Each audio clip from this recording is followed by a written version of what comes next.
जय Hind guys. Now start और next video lecture. अब हम लोग जो 26 नवंबर को CSIR का एग्ज़ाम जो हुआ है, जो भी मेमोरी बेस्ड क्वेश्चंस हमारे पास आ चुके हैं, अब उसका हम सॉल्यूशंस प्रोवाइड करने जा रहे हैं। तो हमने जैसे जैसे क्वेश्चंस हमको मिलता जाएगा हम सारे कंप्लीटली उसकी एनालिसिस करेंगे। बहरहाल एक क्वेश्चंस है यहाँ, एक क्या यहाँ दो क्वेश्चंस है, देखते हैं। रियल एनालिसिस का क्वेश्चंस है, क्या कहा है, क्या पूछा है इस बार का जो CSIR नेट मैथमेटिक का जो एग्ज़ाम हुआ है। पहला क्वेश्चन है कि which of the following is are bijections with R. Bijections की वहाँ बात कही गई है। What is the meaning of the bijections. Bijections की मीनिंग होती है कि 1 1 एंड ऑन 2। अच्छा, ये पार्ट सी का क्वेश्चन है हमारा।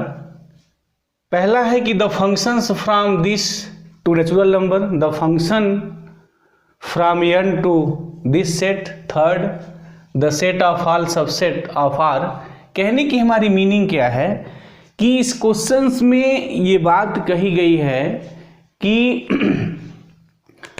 ऐसे कौन से सेट होंगे हमारे जो सेट ऑफ रियल नंबर के साथ एफ सच दैट, मुझे इस सेट की तलाश है जो इनके साथ बाइजेक्शंस में होंगे। बाइजेक्शंस की मीनिंग मेरी हो गई 1 1 एंड ऑन 2। अब हम लोग एक रिजल्ट जानते हैं, बड़ा इंपॉर्टेंट रिजल्ट है वो, कि इस सेट S से इस सेट R में फंक्शंस आर मैपिंग 1 1 तब होगी कि जब cardinality of S less than or equal to cardinality of R होगी। ए अच्छा, ऑन 2 के लिए कंडीशंस क्या है? ऑन 2 के लिए कंडीशन से है कि cardinality of R again less than R is equal to cardinality of S। बस ये दो रिजल्ट पे ही ये पहला क्वेश्चन बनाया गया था। इसमें कुछ बहुत बड़ा वो कंसेप्ट नहीं था, बस only using these two results. तो चलते हैं, देख लेते हैं क्या है। कह रहा है कि the functions from this to this. अच्छा, अब यहाँ एक रिजल्ट और है कि हम लोग फंक्शंस को काउंट कैसे करते हैं। जैसे F such that A to B कोई फंक्शंस अगर डिफाइन है तो कितने नंबर ऑफ फंक्शंस होंगे, जो मेरे नंबर ऑफ फंक्शन होंगे, this is equal to cardinality of B raise to the power cardinality of A। ये फार्मूला होता है मेरा। This is the formula of the number of the functions from a set A to any set B। अब चलते हैं, देख लेते हैं कि इस सेट S 0 1 कि ये सेट जो है जिसमें 2 एलिमेंट्स हैं और ये सेट मेरा नेचुरल नंबर है जिसकी कार्डिनलिटी एलिफ नॉट होती है, सबको पता है। तो इससे कितने फंक्शंस होंगे, how many number of the functions. तो जो नंबर ऑफ फंक्शंस होंगे by this formula cardinality of n, तो कार्डिनलिटी ऑफ n को हम लोग एलिफ नॉट लिखते हैं, this symbol is aleph naught upon cardinality of A. Cardinality of A मतलब 2 एलिमेंट्स, और एलिफ नॉट का square is equal to this is the aleph naught square, meaning this is the aleph naught. मतलब क्या हो गया हमारा, कहने का हमारा मतलब ये हो गया कि ये जो सेट है हमारा, ये F such that 0 to 1 to natural number, इसमें जो नंबर्स होंगे वे एलिफ नॉट होंगे। अब कहा गया है कि हमको बाइजेक्शंस विथ R देखना है। तो मीनिंग क्या हो गई कि जो सेट होगा उसकी cardinality less than or equal to R होनी चाहिए, और साथ साथ cardinality of R also less than are is equal to that set, क्योंकि यहाँ बाइजेक्शंस की बात कही गई है, 1 1 एंड ऑन 2 की बात होनी चाहिए। तो अगर हम यहाँ देखते हैं तो इसकी जो फंक्शंस इसमें बनेंगे उसकी कार्डिनलिटी एलिफ नॉट है, और इसकी कार्डिनलिटी हमारी C होती है, सबको पता है। और जो हम कंटिन्यूअम हाइपोथेसिस ऑफ नंबर्स की अगर बात करें तो उनके बीच ऐसा होता है, ये मेरा एलिफ नॉट हो गया, लेस देन C होता है, less than 2 raise to the power C, ऐसे कंटिन्यूअम मेरा चलता है। दिस इज द, तो अब हम ये देख रहे हैं कि इनके बीच जो फंक्शंस हैं, जो टोटल नंबर्स हैं, वो एलिफ नॉट्स हैं और इसकी कार्डिनलिटी R है। तो लेस टू मोर, ये जो कंक्लूजन आया, मतलब कि less cardinality to more cardinality, 1 1 तो होगी बट ऑन 2 नहीं होगी। तो ये जो पहला है कि फर्स्ट ऑप्शंस क्या इनके बीच जो फंक्शंस बनेंगे उनके नंबर्स इसके साथ हम कोई 1 1 and 2 मैपिंग डिफाइंड कर सकते हैं क्या?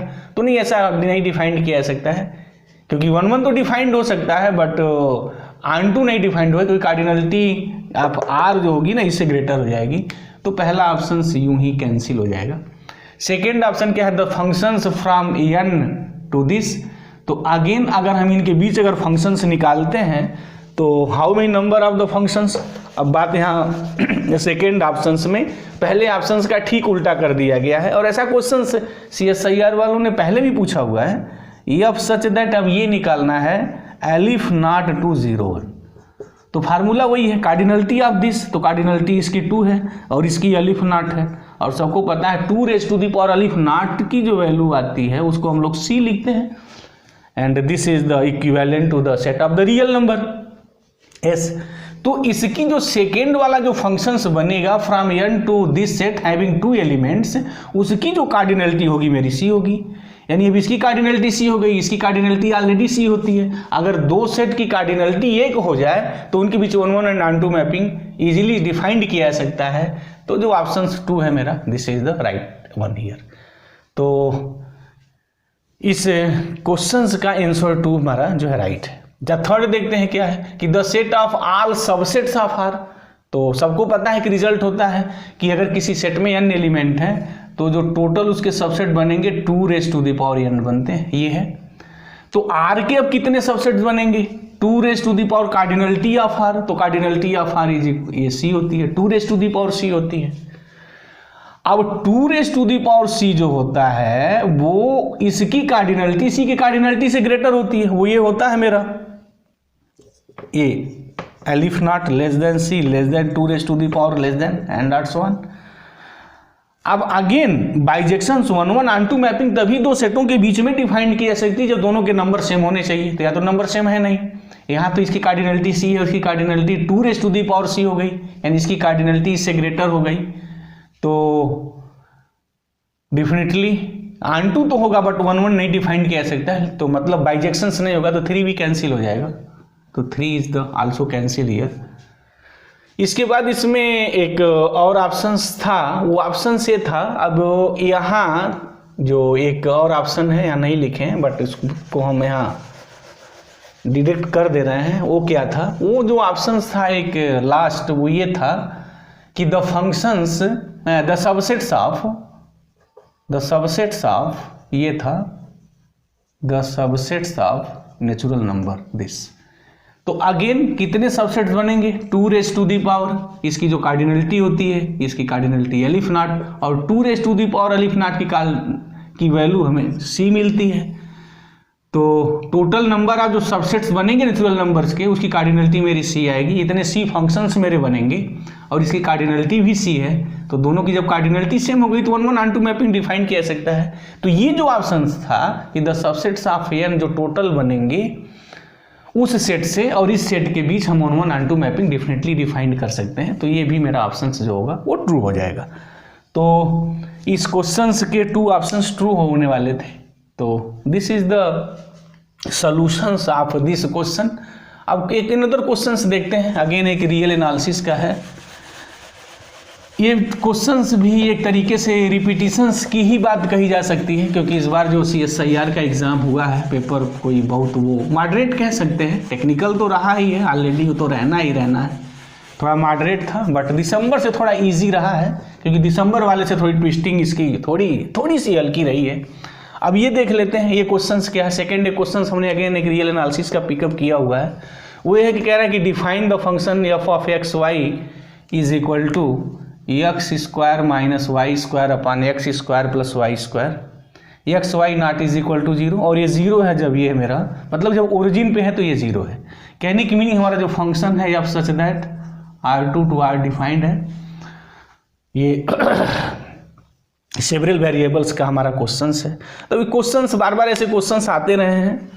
तो इसमें क्या पूछा है, कंटिन्यूअस है या नहीं, डिफरेंशिएबल है या नहीं, उसकी डिराइवेटिव एग्जिस्ट करती है या नहीं, किस पॉइंट पे किस डायरेक्शन में। तो जो भी इससे क्वेश्चंस बनते हैं इसी टाइप के बनते हैं। इस बार भी ऐसा ही क्वेश्चन पूछा गया है। अब इससे पूछा गया है कि एफ इज कंटिन्यूअस एट 0 0 है या नहीं। तो कंटिन्यूअस एट 0 0 है या नहीं, तो एफ ऑफ 0 0 की वैल्यू तो ऑलरेडी गिवन हो गई, F of 0 0 this is the 0, ये गिवन है।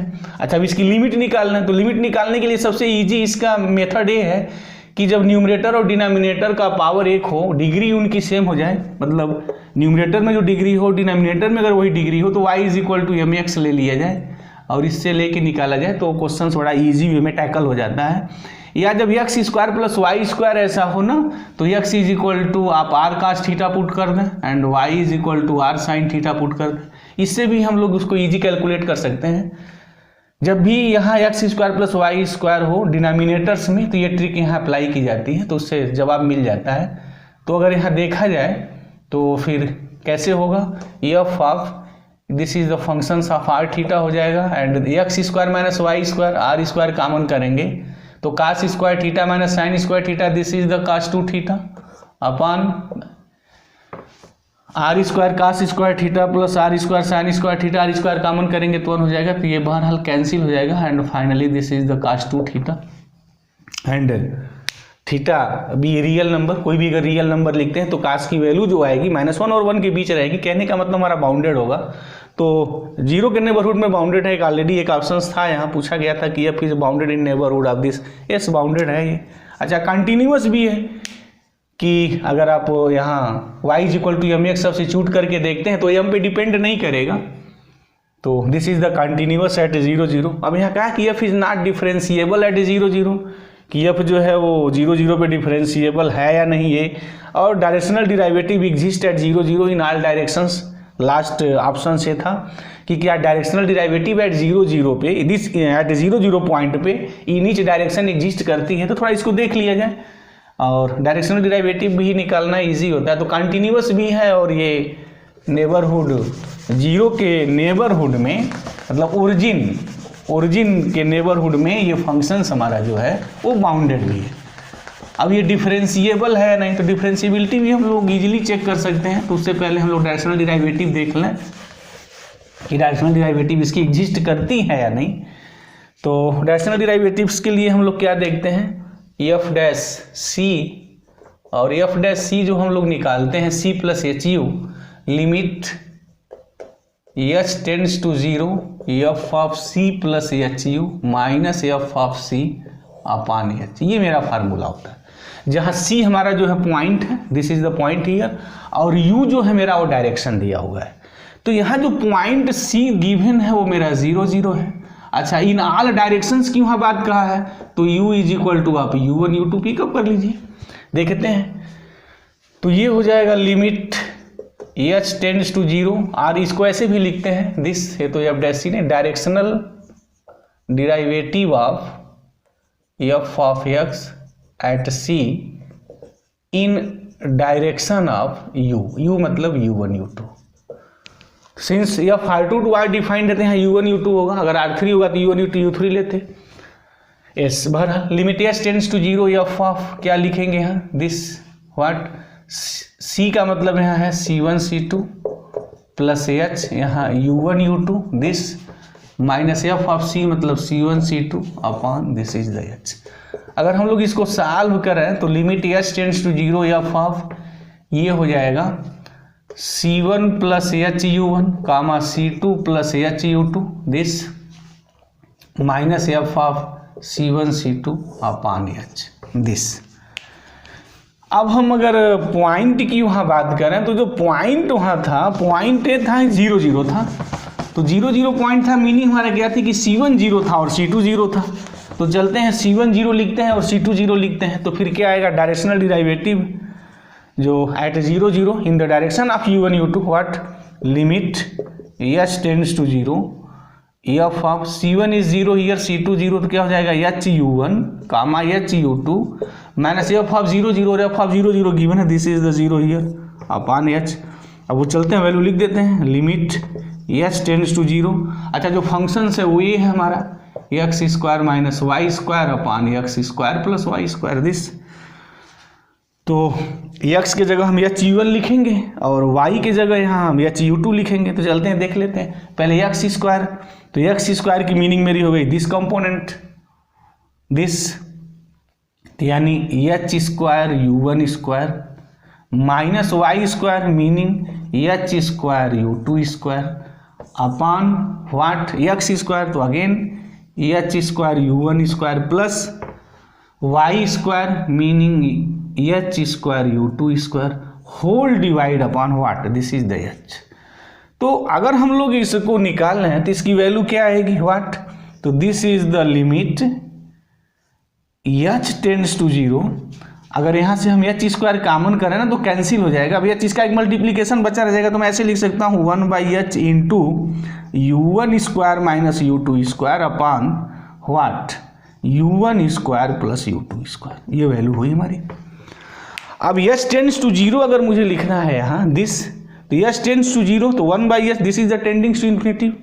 अच्छा अभी इन ऑल डायरेक्शंस की बात वहाँ पूछा है, तो u1 u2 की वैल्यू हमारी कुछ भी हो सकती है, तो जब हम कुछ भी लिखेंगे मैंने अगर फाइनाइट अगर कोई नंबर लेते हैं u1 u2 की, तो अगर हम इसको सॉल्व करें this is a finite number, लेकिन 1/h this is the tendings to infinitive, तो infinitive into finite number that is tendings to infinitive meaning कि डज नॉट एग्जिस्ट। अगर ये एच टेंड्स टू जीरो करेगा तो ये टेंडिंग्स टू इन्फिनिटी हो जाएगा, तो ऑल डायरेक्शंस में वो हमारा एग्जिस्ट नहीं करेगा। सिमिलरली हम ये दिखा सकते हैं कि वो फंक्शंस हमारा डिफरेंशिएबल्स भी नहीं है एट 0 0 पे, यानी मीनिंग हमारी क्या हो गई कि एट 0 0 पे जो है डायरेक्शनल डिराइवेटिव इसका एग्जिस्ट नहीं करता है। Directional derivative exist at 0 0 in all directions, no, सभी डायरेक्शन में एग्जिस्ट नहीं कर सकता है, और फंक्शन सीजी में दिखा सकते हैं फंक्शन हमारा डिफरेंशिएबल भी नहीं है। अब इसके बाद कुछ और क्वेश्चन हम रियल एनालिसिस के लेते हैं, और इस बार एक हमें लग रहा है कि बड़ा एक क्वेश्चंस में कंट्रोवर्सी थोड़ी उठनी चाहिए, उस क्वेश्चन को मैं अभी पिकअप करूंगा।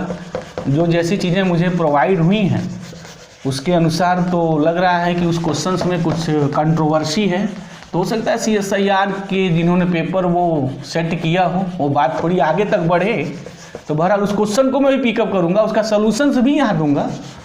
तो बहरहाल एक और हम थोड़ा अच्छा क्वेश्चन से रियल एनालिसिस का एक और पिकअप करते हैं, जो ये 26 नवंबर CSIR मैथमेटिक्स में पूछा हुआ है। तो पहले हम थोड़ा क्वेश्चंस लिख लें, तब उसकी हमें एनालिसिस करेंगे।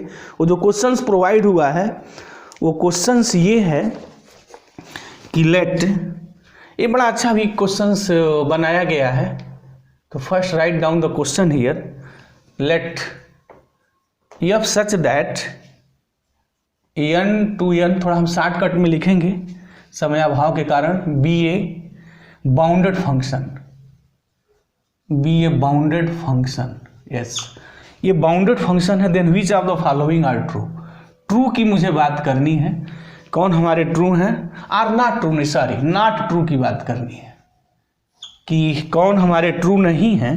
उसमें पहला है limit n tends to infinitive, superior की बात कहा है यहाँ, f of n this belongs to n, ये बात आई है। सेकेंड ऑप्शन यहाँ जो बना है वो ये है limit n tends to infinitive, infimum inferior की लिमिट की बात की गई है, inferior of f of n, ये belongs to n। And third option जो इसका है वो ये है limit n tends to infinitive, inferior f of n minus n, this belongs to n, this.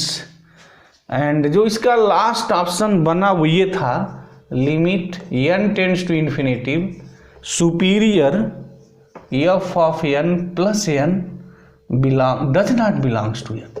ये ऐसा क्वेश्चन प्रोवाइड किया गया था हमें, तो देखते हैं इसमें क्या है, व्हाट क्या कंसेप्ट छुपा हुआ है।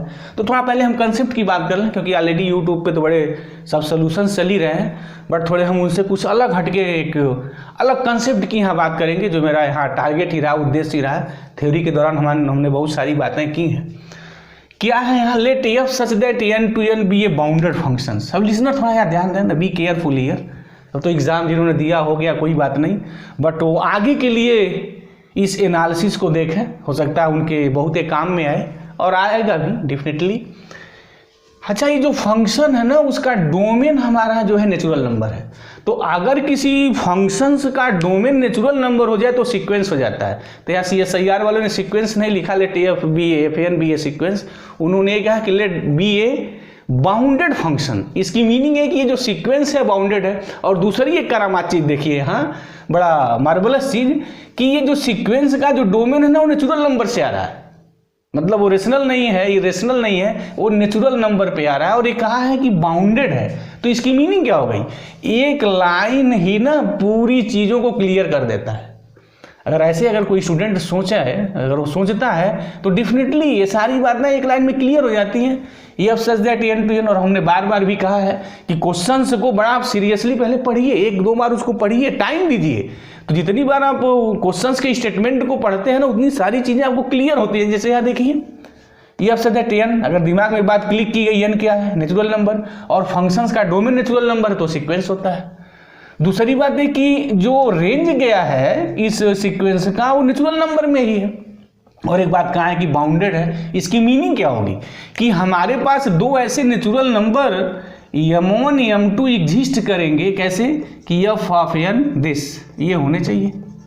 यानी इस सीक्वेंस के सारे नंबर्स जो होंगे ना 2 नेचुरल नंबर के बीच में लाई करेंगे। अच्छा, और नेचुरल नंबर भी होंगे, क्योंकि ये such that n to n, मतलब उनका जो रेंज है ना सारा वो नेचुरल नंबर है, और वो नेचुरल नंबर ही मिलने हैं ना, तो वो रेशनल नंबर इरेशनल नंबर की यहाँ बात ही नहीं हुई, क्योंकि यहाँ n कहा गया दिस। अब यहाँ क्या है, पूछा क्या है, तो खुद ही क्लियर हो गया होगा। हम तो ऑप्शंस, जो लिसनर्स हमारी बात थोड़ा सीरियसली लिसन कर रहा है तो डेफिनेटली उसे क्लियर हो गया होगा। अच्छा, सुप्रीमम अगर सुपीरियर अगर f ऑफ n का निकालेंगे, limit n tends to infinity, तो होगा क्या? कोई नेचुरल नंबर ही मिलेगा, डेफिनेटली मिलेगा। इन्फीरियर भी निकालेंगे तब भी मुझे नेचुरल नंबर ही मिलेगा। तो इसमें क्या कहा है कि limit n tends to infinity, superior f of n belongs to n। Yes, definitely इसका जो सुपीरियर होगा वो मेरा n में बिलोंग करेगा। क्यों बिलोंग करेगा भाई? कि f ऑफ n का जो टोटल जो मेरा रेंज है वो तो नेचुरल नंबर से ही आ रहा है ना। और यहाँ बाउंडेड की एक बात कहा है, दिस वर्ड बाउंडेड, मतलब कि उसकी जो भी वैल्यू होगी ना वो फाइनाइट होगी, और फाइनाइट होगी और नेचुरल नंबर इसमें ही आएगा, क्योंकि उसका रेंज ही नेचुरल नंबर है। यानी सीक्वेंस के सारे number even n tends to infinity वो भी मेरे नेचुरल नंबर से ही हैं। तो इसका जो सुपीरियर होगा ना डेफिनेटली वो नेचुरल नंबर में बिलोंग कर जाएगा। लेकिन यहाँ कहा है not true, always keep in mind, से बात बहुत ध्यान में दी जाती है कि वो नॉट ट्रू लिख दे, which are not true, which are true. तो ये बात में बड़ा सीरियसली थोड़ा गौर किया जाता है। तो मुझे नॉट ट्रू पे ट्रिक लगाना है, तो ये तो यहाँ ट्रू हो गया, this is the true here. Again यहाँ नेचुरल नंबर में है तो उनका जो इन्फीरियर आप लिमिट निकालेंगे वो भी n में ही बिलोंग करेंगे, क्योंकि वो बाउंडेड सीक्वेंस है, उनके रेंज है हमारे जो नेचुरल नंबर में जा रहे हैं। तो नेचुरल सी बात हो गई कि ये भी सेकंड ऑप्शन भी मेरा ट्रू है। अच्छा, अब ये कह रहा है कि दिस, अच्छा है -n आ गया। अब यहाँ लिसनर यहाँ ध्यान देंगे कि हम जब इसकी इन्फीरियर्स की बात करेंगे ना तो f ऑफ n तो बाउंडेड है, बट ये तो बाउंडेड नहीं है। n इन्फिनिटिव की ओर टेंड करेंगे तो फिर तो माइनस इन्फिनिटिव की ओर टेंड कर जाएगा। तो कहने का हमारा मतलब क्या हो गया कि ये नेचुरल नंबर्स में बिलोंग नहीं करेगा, तो ये फॉल्स हो जाएगा। दिस इज नॉट ट्रू वाला चीज हो गई ना, दिस इज द फॉल्स, ये नहीं होगा।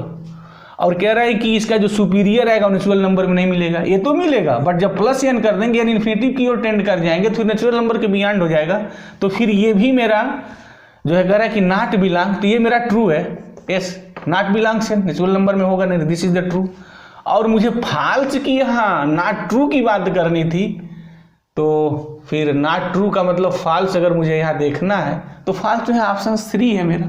लेकिन अगर यहाँ बिलोंग्स n कर देता ना तो ये भी मेरा ऑप्शन फॉल्स हो जाता। तो यहाँ जैसे चीज़ें प्रोवाइड की गई हमने उसके अकॉर्डिंग सॉल्यूशंस दिया, बट क्वेश्चंस का कंसेप्ट क्लियर होना चाहिए। इसमें क्वेश्चंस कुछ भी बने क्या फ़र्क पड़ता है। यहाँ 2 बातों का बड़ा ध्यान देना है। पहला कि ये मेरा जो है सीक्वेंस है। दूसरी इंपॉर्टेंट बात, सीक्वेंस के जो सारे नंबर्स हैं वो नेचुरल नंबर्स में है, और ये बाउंडेड सीक्वेंस है, मतलब सीक्वेंस के सारे नंबर्स 2 नेचुरल नंबर्स के बीच में लाई करेंगे और सभी नंबर्स मेरे नेचुरल नंबर मिलेंगे। तो सुपीरियर निकाला, इन्फीरियर निकाला, नेचुरल नंबर ही मिलेगा। लेकिन अगर मैं +n या -n कर दूं और limit n tends to infinity की बात करूं तो फिर वो सुपीरियर इन्फीरियर और नेचुरल नंबर के बियॉन्ड हो जाएगा, उसमें एग्जिस्ट नहीं करेगा। तो ये मेरे ऑप्शंस की यहाँ बात हो गई। तो कौन ट्रू है कौन नहीं ट्रू है अब तो मुझे समझ में आ रहा है। I think this is the clear ही, कोई इसमें अब डाउट नहीं रहा होगा। अब कोई भी कैसा भी ऑप्शंस दिया होगा नो एनी प्रॉब्लम। अच्छा, एक और मैं क्वेश्चंस उठा रहा हूँ अगेन, एक रियल एनालिसिस का, और मुझे लगता है इस क्वेश्चंस में थोड़ी कंट्रोवर्सी आनी चाहिए, और उस क्वेश्चंस का मैं अब यहाँ थोड़ा एक बखिया उधेड़ने का मैं प्रयास कर रहा हूँ, पोस्टमार्टम अपने तरीके से करने का प्रयास कर रहा हूँ। हो सकता है कि कुछ और भी चीज़ें हों, बट मुझे जो चीज़ें जहाँ तक समझ में आ रही हैं मैं उसके यहाँ फुली एनालिसिस कर रहा हूँ, और उस क्वेश्चंस को मैं पिकअप कर रहा हूँ अभी। तो जैसे जैसे मेरे पास क्वेश्चंस आएंगे हम देखेंगे उन सब सारी चीज़ों को। तो मुझे लग रहा है इस क्वेश्चंस पे एक कंट्रोवर्सी आनी चाहिए। क्या है, तो पहले मैं क्वेश्चन से पूरा यहाँ लिख दूँ। क्वेश्चन ये है कि the series, what is the question here, the series, मैं पूरा नहीं लिखूंगा, द सीरीज, ये शायद ऐसा अगर लिखा हुआ है तो फिर ये there is a problem here, अगर ऐसे नहीं है कुछ और है तो कोई प्रॉब्लम नहीं है वहाँ। Action 1 minus x and bn summation n very from 1 to infinity minus, और यहाँ बात वहाँ सीधी सी वो बात कह दी गई है, दिस सब्जेक्ट टू, मतलब यहाँ जो बात हो रही है वो क्लोज इंटरवल 0-1 में हो रही है। आर गिवन एस, तो पूछा वही which of the following statement are true, are true की बात करनी। अगेन ए पार्ट सी का क्वेश्चन है रियल एनालिसिस का। सीरीज जो an है वो कह रहा है कि कन्वर्जेज यूनिफॉर्मली है, बट सीरीज bn जो है इज नॉट यूनिफॉर्मली, हमारा जो है यूनिफॉर्मली कन्वर्जेंट नहीं है, नहीं, बट सब bn is pointwise convergent की बात कहा है, इज ये जो है पॉइंट वाइज कन्वर्जेंट की बात कहा है। सेकेंड में है both an and bn are uniformly convergent series an is pointwise convergent, मतलब दोनों कहा है कि an, एक ऑप्शन ये हो गया, एक ऑप्शन ये है कि an and bn S R both जो है ना वो यूनिफॉर्मली कन्वर्जेंट है। और थर्ड ऑप्शन जो है इनका कि सीरीज जो an है is a point wise convergent है। इस बात को मैं पूरा लिखूंगा क्योंकि ये लैंग्वेज ही जो है कंट्रोवर्सी पैदा करती है CSIR में इस बार के, मुझे लग रहा है, और होना भी चाहिए।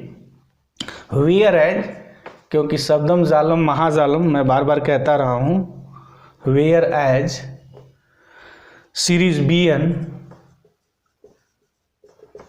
Is uniformly convergent.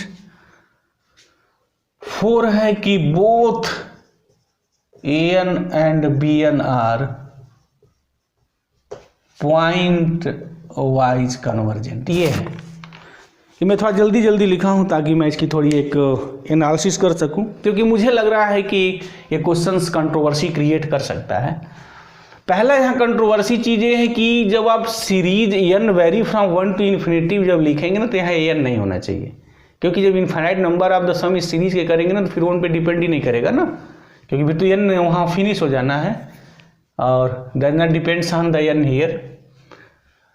यहाँ हमारा या ऐसा हो सकता है कि वो an आए, बट अगर यहाँ a, क्योंकि जब हम सम निकालते हैं सम ऑफ द सीरीज फंक्शंस को तो हम लोग f ऑफ x लिखते हैं, f(n)x, तो this is the sequence of the functions, तो this is the sequence of the functions, yes no doubt here. But जब इनका हम सम फंक्शंस निकालते हैं ना तो उसे हम लोग f ऑफ x कहते हैं, और f ऑफ x ही हमारा जो है यहाँ, this is the f of x, यही मेरा है limit n tends to infinity f(n)x, this for all x belongs to, जो भी वो डोमेन में फंक्शंस हमारा sequence of the functions defined है। तो यहाँ तो डोमेन हमारा 0 to 1, ये मेरा क्लोज इंटरवल दिया हुआ है, और ये जो f(n)x है this is the your f(n)x, तो फिर यहाँ an लिखने का क्या मतलब था भाई, व्हाट, अच्छा a लिख सकते थे, this is the a is the function of x, ऐसा कुछ होता, या हो सकता है ax लिखा गया हो, यहाँ प्रोवाइड ऐसा किया गया हो। अब तो जब वो चीज़ें क्वेश्चंस जब आएंगे तो नेट पे तो फिर उपलब्ध जब होगा तो फिर देखा जाएगा। बहरहाल अगर ऐसा लिखा हुआ तो दिस इज द कंट्रोवर्सी है, क्योंकि कंट्रोवर्सी खुद ही क्रिएट कर गया यहाँ। अब इसके बाद इसके ऑप्शंस में भी थोड़ी कंट्रोवर्सी क्रिएट होगी, तो देखते हैं इसका ऑप्शंस क्या है। बहरहाल क्वेश्चंस में कोई बहुत दम नहीं था, बट इसका जो ऑप्शंस घुमाया गया था ना उसके ऑप्शंस में थोड़े यहाँ दम की बात हो गई थी। तो क्या देखना था कि ये यूनिफॉर्मली कन्वर्जेंट है या नहीं है, पॉइंट वाइज कन्वर्जेंट है। तो यहाँ अगर मैं इस सीक्वेंस की यहाँ बात करूँ, एफ एन एक्स ले लूँ, this x n 1 minus x, तो अगर x इज इक्वल टू 0 लिखते हैं तो 0 हो जाएगा, 1 लिखेंगे तब भी 0 हो जाएगा, और limit n tends to infinity निकालेंगे तब भी 0 आएगा। मीनिंग मेरी क्या हो गई कि अगर मैं यहाँ से f ऑफ x निकालूँ, limit n tends to infinity x raise to the power n 1 minus x for all x belongs to 0 1, तो इसकी वैल्यू मेरी 0 आ जाएगी। यस, तो definitely this is the point wise convergent हो गया। अब मुझे अगर यूनिफॉर्मली कन्वर्जेंट टेस्ट करना है तो फिर ये तो क्वेश्चंस जो है ना वो ऐसे बना दिया गया था, A N is equal to summation N vary from 1 to infinity x raise to the power N 1 minus X. अच्छा, समेशन के अंदर एन वेरी करता है तो 1 माइनस एक्स तो यहाँ एन फैक्टर इसमें है ही नहीं, तो 1 माइनस एक्स में समेशन कन्वेंशन जो रूल है वो मैं बाहर कर सकता हूँ, n vary from 1 to infinity x raise to the power n. अगर मैं इनको सॉल्व करूं तो this is the what 1 plus x square and आर्स 1 infinite number of the terms, and this is the GP. First term 1 common ratio x है तो फिर उसका सम तो निकाला जा सकता है। This what is the sum of infinite geometric series, first term 1 हो गया upon 1 minus what is the common difference है, कॉमन रेशियो x है अपॉन x, ये कैंसिल हो गया, this is the 1 year, this is the 1। तो a N is equal to मेरा यहाँ 1 आ गया for all x belongs 0 to 1। अच्छा, अब यहाँ अलग करके देख लिया जाए ना, एक्स इज इक्वल टू अगर 1 के लिए यहाँ प्रॉब्लम है तो प्रॉब्लम नहीं, अलग से लिख करके देख लीजिए ना। एक्स जब आप 1 लिखेंगे ना तो पूरा ये 0 हो जाएगा, और जब एक्स 0 लिखेंगे तब भी ये 0 हो जाएगा। तो इंड पॉइंट का जो प्रॉब्लम है एक्स इज इक्वल टू 1 पे कोई स्टूडेंट प्रॉब्लम सोच सकता था, या लिख के देख लीजिए, उसकी प्रॉब्लम फिनिश हो जाएगी। तो a N is equal to 1 हो गया, आप for all n belongs to n कह सकते हैं। अच्छा, अगर इसकी लिमिट निकालते हैं तब भी इसकी वैल्यू 1 आएगी, तो इसका सम जो है infinite number of the terms का जो है मेरा फाइनाइट नंबर है, तो हम कह सकते हैं कि this series is what uniformly convergent. और जो भी सीरीज यूनिफॉर्मली कन्वर्जेंट होती है वो पॉइंट वाइज कन्वर्जेंट ऑलरेडी होती है। ठीक इसी तरीके से इसको भी मैं टेस्ट करके निकाल सकता हूँ। तो यहाँ हमारे ऑप्शंस की बात है, ऑप्शंस में चीज़ें क्या कही गई थी, यहाँ ये कहा गया था कि ए एन कन्वर्जेज यूनिफॉर्मली और बी पॉइंट वाइज की बात कहा था, तो डेफिनेटली ये भी मेरा है यूनिफॉर्मली कन्वर्जेंट, निकाला जा सकता है easy by same method same logic, वहाँ कोई प्रॉब्लम नहीं है। बट वहाँ क्या होगा कि थोड़ा प्लस माइनस होगा वहाँ डेफिनेटली, और बाकी चीज़ें वही होंगी, उसको निकाल के देख सकते हैं। बट हम जो यहाँ ऑप्शंस की जो बात थी ना, हम यहाँ अभी उसकी बात कर रहे हैं, अभी मैं इस पर बड़ा दिमाग नहीं लगा रहा हूँ किसकी बात, यहाँ के ऑप्शंस की यहाँ बात, यहाँ जो लेके चीज़ें हमारी आई हैं, यहाँ लिखा है कि A N and B N are both uniformly convergent. चलिए कोई बात नहीं, A N is pointwise convergent whereas series B N is uniformly convergent. Yes, ये तो यूनिफॉर्मली कन्वर्जेंट है क्योंकि 0 लिखेंगे यहाँ, अगर मैं देख ही लिया जाए हाथ कंगन को आरसी क्या, ये तो पक्का हो गया कि ये जो सीरीज है मेरी यूनिफॉर्मली कन्वर्जेंट है। तो अगर कोई सीरीज यूनिफॉर्मली कन्वर्जेंट है या कन्वर्जेज यूनिफॉर्मली है तो पॉइंट वाइज कन्वर्जेंट होता है। बट रिजल्ट है कि अगर सीरीज कोई पॉइंट वाइज कन्वर्जेंट है तो जरूरी नहीं है, यूनिफॉर्मली कन्वर्जेंट हो भी सकता है और नहीं भी हो सकता है। जैसे हम यहाँ अगर एफ एन एक्स पिकअप कर लें, -1 raise to the power n x raise to the power N 1 minus x, और मैं इसकी limit n tends to infinity f n x की बात करूं तो ये हो जाएगा limit n tends to infinity -1 raise to the power n x raise to the power n, this ये वैल्यू हो जाएगी। अच्छा, इसको मैंने हमेशा से कहा जब भी -1 raise to the power N आ जाए ना तो इसकी मीनिंग हो गई एक बार +1 एक बार -1, n बड़ा से बड़ा लिखिए। जब n टेंड्स टू इन्फिनिटिव करेंगे, अब वैल्यू पुट करके देख लीजिए, 0 पे 0 हो जाएगा, 1 पे 0 हो जाएगा, और 0 1 के बीच में लिखेंगे। जैसे मान लीजिए हमने कोई नंबर पिकअप कर लिया 1/2, तो ये 1/2 raise to the power n हो जाएगा, तो यहाँ जो भी कोई नंबर लिखेंगे वो फाइनाइट हो जाएगा। लेकिन जब इन्फिनिटिव की ओर टेंड करेगा ना तो ये वैल्यू 0 की ओर टेंड कर जाएगी। कहने की मीनिंग हमारी क्या हुई कि 0 less than x less than 1 अगर मैं लिखूँ कोई भी अगर नंबर, तो इसकी जो वैल्यू होगी when limit n tends to infinity वो 0 हो जाएगा। तो कहने का हमारा मतलब क्या होगा कि इंटायर इस डोमेन में एफ ऑफ एक्स जो है मेरा वो 0 हो जा रहा है, दिस इज द 0 हियर। अच्छा, अगर इसका मैं एब्सोल्यूट वैल्यू अगर मैं निकाल लूँ less than are is equal to, तो मेरी यही आएगी डेफिनेटली दिस। तो लेकिन यहाँ जो ऑप्शंस दिया गया है both an and bn are pointwise convergent. अगर सीरीज an bn अगर यूनिफॉर्मली कन्वर्जेंट हो गई तो फिर तो पॉइंट वाइज कन्वर्जेंट होगी ही ना, तो ऑप्शन 4 ट्रू हो जाएगा। जो लोग इसको गलत का ट्रिक कैसे कर रहे थे, नहीं आराम नहीं, this is not, this is true here. Why true? कि अगर दोनों सीरीज यूनिफॉर्मली कन्वर्जेंट हुई तो each uniformly convergent series is pointwise convergent. यहाँ है an is pointwise convergent whereas series bn is uniformly convergent. मतलब यहाँ क्या है कि an जो है पॉइंट वाइज कन्वर्जेंट तो ऑलरेडी है ही, whereas series bn is uniformly convergent. मतलब कि अगर an और bn दोनों यूनिफॉर्मली कन्वर्जेंट है तब भी ये ऑप्शन 3 रॉन्ग हो जाना चाहिए, क्योंकि वेयर एज का मतलब क्या है, यहाँ वही शब्द का जो जाल घुमा है वही है। यहाँ an is pointwise convergent, an तो पॉइंट वाइज कन्वर्जेंट है वेयर एज, जबकि समेशन bn यूनिफॉर्मली कन्वर्जेंट है। इसका मतलब ये हुआ ना कि समेशन an यूनिफॉर्मली कन्वर्जेंट नहीं है, summation an point wise convergent है, जबकि समेशन bn यूनिफॉर्मली कन्वर्जेंट है। इस लैंग्वेज की मीनिंग ये हो गई। तो इसकी मीनिंग हुई ना कि ये ऑप्शन फिर ट्रू नहीं होगा। अगर an और bn दोनों यूनिफॉर्मली कन्वर्जेंट हो गए तब भी ये ऑप्शन ट्रू नहीं होगा। क्यों नहीं ट्रू होगा? इसका मतलब क्या होगा? इसका मतलब ये हुआ कि an uniformly point wise convergent है, जबकि bn जो है मेरा यूनिफॉर्मली कन्वर्जेंट है। ये तो पॉइंट वाइज कन्वर्जेंट है और ये मेरा जो है यूनिफॉर्मली कन्वर्जेंट है। तो बात यहाँ कुछ जचती नहीं है। जचने के पीछे ना रीजन वही है, इसका जो वर्ड्स जो लिखा गया, जो वर्ड्स को जो घुमाया गया, वो कैसे घुमाया गया कि an is pointwise convergent. कह रहा है कि an पॉइंट वाइज कन्वर्जेंट। अगर an यूनिफॉर्मली कन्वर्जेंट हो जाए तो an तो पॉइंट वाइज होगा। यहाँ लिखा है कि वेयर एज, जबकि bn यूनिफॉर्मली कन्वर्जेंट है। इस शब्द का मतलब ये हुआ कि an यूनिफॉर्मली कन्वर्जेंट नहीं है, जबकि bn यूनिफॉर्मली कन्वर्जेंट है। तो फिर ये ऑप्शन 3 के साथ थोड़ी कंट्रोवर्सी है। an and bn both are uniformly convergent. फिर बाकी इस क्वेश्चन में कोई दम नहीं था, तो ये इस क्वेश्चन पे थोड़ी कंट्रोवर्सी खड़ी हो सकती है, खड़ी भी होनी चाहिए। तो जैसे जैसे मुझे क्वेश्चंस मिलेगा हम पूरा सोल्यूशंस उसके प्रोवाइड करेंगे, रियल एनालिसिस के, कॉम्प्लेक्स के, और जो अप्लाइड मैथमेटिक्स है उस पार्ट्स को भी मैं सॉल्व करूँगा। तो I think this concept is clear about that questions. तो thank you very much guys, Jai Hind.